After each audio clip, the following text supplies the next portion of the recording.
Okay, so we're in a hat because my hair is greasy. I know you guys feel it. Hi guys, it's Lianne and I'm here to talk about my March wrap-up. So this month I read mostly ebooks. Actually, I think I read all ebooks, so I haven't got anything to show you. But, well, we'll just go ahead and get started. The first book that I read was The Night Circus by Erin Morgenstern. It's a realistic fantasy, I guess. Fantasy realism, whichever the genre is called, I can't quite remember. Ooh. And the basis is these two magicians from different schools of thought pit their apprentices against each other, and they do this every few years or so, depending on how long the previous competitors lasted. And this story is about Marco and Celia. This story is primarily about Marco and Celia and what they create between themselves when they have this epic battle. Obviously, it's called the Night Circus, so their battleground is this circus, and it's just about all the people that help build it and, you know, what happens. And there are lots of amazing characters like Bailey and Poppet and Widget that I love. For me, I love, oh my god, reading it. You read it and it's described so beautifully that you can imagine it, and some of these tents and performances, it would be so hard to explain, but she does it so perfectly. And there are scenes where she brings you in, like you go into this tent and you feel these feelings, and you actually feel those feelings, and I felt like I was at Le Cirque de Rêve. So that aspect is phenomenal and I love it, but it's basically a love story between Celia and Marco, and that runs through the centre of the entire book, and I didn't care about Celia and Marco. I didn't care about their love story, so for me that ruined it, and it's the reason why I gave it 4 out of 5 stars. But because this was a travelling book project, which is why I don't have the book with me, I've already sent it on, it was really nice experiencing it with other people, especially other people who love it, because you can see with their comments and what they've underlined why they love it, and it sort of did make me feel a bit more warmly to it. But yeah, I still didn't love the love story, and I still absolutely adored Bailey and Poppet and Widget. So, I mean, if you have a chance to pick it up because is beautifully written, so beautifully written, but for me the love story ruined it. The second book on my list is The Crucifix Killer by Chris Carter. I did not finish this book. I literally could not finish this book. It was terrible, which is really disappointing because I read the 5th book earlier last year and I really enjoyed it. And I don't know if it's because this was his first book, or I don't know, maybe it was first book jitters and he needs to iron everything out, but the main character read like a Gary Stu, basically. He was absolutely perfect. He was smart. He could do this. He could bench press an elephant, that kind of guy, and it was just really frustrating. All the characters felt flat, and I just thought, So this is the first book in a series, like I said, and the series is about this main character. I can't quite remember his name, and basically he's a cop solving stuff, you know, detective. Just, it's one of those typical crime series, and I just expected so much more from it from reading the 5th book. I don't think I'm gonna pick up another one, so, you know, sorry, Chris Carter. The third book on my list, which I actually read, was Talon by Julie Kagawa.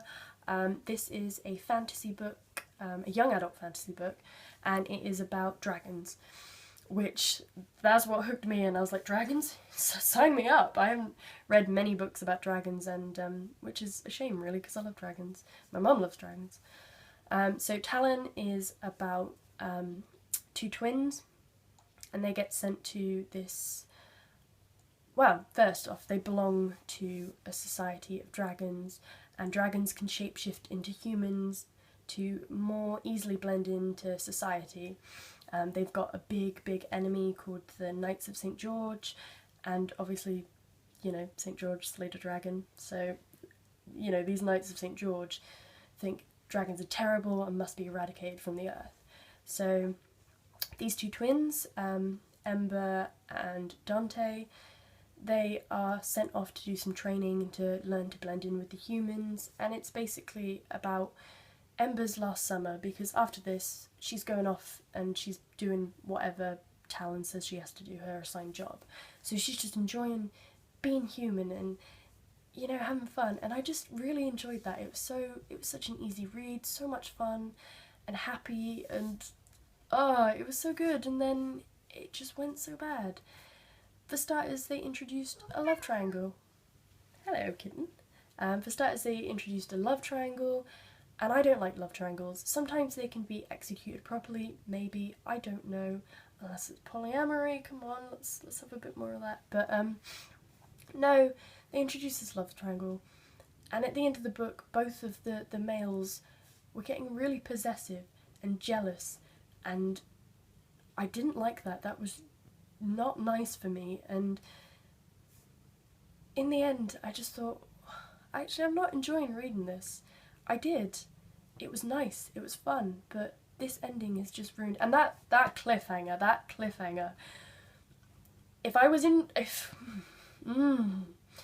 don't talk to me about that cliffhanger was terrible, okay? I mean, it almost makes me want to read the next book because that cliffhanger was so bad. But in the end, I gave Talon by Julie Kagawa 1 star out of 5. The next book I read was the Foxhole Court by Nora Sakavic. This is the first book in the All for the Game trilogy, and I've had this on my Kindle for a while. It's free on the Amazon. It's free on the Amazon store, so if any of this interested you, check it out. I know Danielle's got a Fangirl Friday video that's already up. Her review for the trilogy might already be up, so I'll leave links below and up above, whichever's. I will say it's a contemporary. It's probably more new adult rather than young adult, even though, yeah, they're of college age. So what the books are about is a group of athletes, and they participate in a sport called Xe, a made-up sport, and it's kind of like a cross between hockey and lacrosse, and it's very aggressive and it's awesome, and it's also co-ed, which I think is fantastic. Not a lot of girls play because, you know, they're like, girls can't play. Not a lot of girls play, which sucks, but you have got some awesome female characters in this trilogy, so don't worry. I'm not going to go into too much detail because I'll start rambling, and I'm probably going to do a review of the trilogy, so watch out for that. So it's about this main character called Neil, and he participates in this sport called Xe with the Foxes, who are basically misfits and screw-ups and just people who don't fit anywhere else. And yeah, there's a lot of triggers involved. There is abuse and emotional abuse, especially in this book, and there's blood and gore, but Nora handles it very well. I mean, I don't like gore for the sake of gore. I love gore because I'm that kind of person, but not for the sake of it, not just thrown in. And the way she writes is beautiful. I mean, this isn't the best written trilogy I've ever read, but the way her characters talk, I'm so emotionally attached to a lot of them that it's just fantastic. I mean, you know, this is an independently published book. I mean, she's just done this, well, self-published, so it's just fantastic that she's done this. I ended up giving the first one 4 out of 5 stars, and then I read the next one, which is The Raven King, and this one, yep, you know, the first one introduced everything, and then the next one just kept building up and building up and building up, and it was really nicely paced. I just really enjoyed it. There was a rape scene about 3/4 of the way through the book, so if that makes you uncomfortable, then I would advise going in with some caution, or maybe not reading it at all. For me, it was done very well.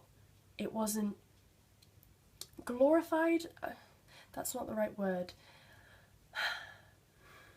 I can't think of the right word right now, but it was done, it wasn't glossed over, but it was done so, it's really hard to describe, but it's a very good scene, it's very well done. And even though I screamed and I didn't enjoy it, and I just thought, ooh, it was necessary, I guess, to really explain the backstory of one of the characters. And yeah, oh god. The ending for me was horrible because one of my favourite characters is tortured. So again, that's another trigger warning, there is torture in there. And it was just devastating, and to leave it on that was devastating, and I needed the next book. So obviously, that's what I'm reading next. So I gave the Raven King 4 out of 5 stars as well, and yeah, I'm about just over halfway through of The King's Men, which is the 3rd book. And I'm not enjoying it as much, but I'll let you know how everything goes in wrap-ups and hopefully a review. So, but yeah, if this sounds like something you'd like, the first book is free on Amazon for Kindle, and the 2nd and 3rd books are 99p each. So I will leave links down below, because I think if it's something you're interested in, it's a really good read, and a lot of people seem to be picking up on it, so it's nice to get in on the hype sometimes. But you have to let me know who your favourite characters are as well, because spoiler alert, I fucking hate Andrew, okay? I hate him. It started off with, yeah, I'm there about Andrew, then it was like mild dislike, and now we've got to the 3rd book and I'm like, I hate him. I hate him. I'm sorry guys, but I hate him. Yeah, so if you also hate Andrew, come talk to me, because there doesn't seem to be a lot of people that do hate him. You know. Just for the record, my favourite characters are Neil and Renee, and I love Mum and Dad, Matt and Dan, because, you know, angels. Angels, both of them. Yeah, so that was my March wrap-up. Sorry it's late, but my phone hates me. Hopefully you enjoyed this, guys, and if you want to talk about any of the books, just, you know, comment down below. Yeah, that's all I've got to say, so bye guys.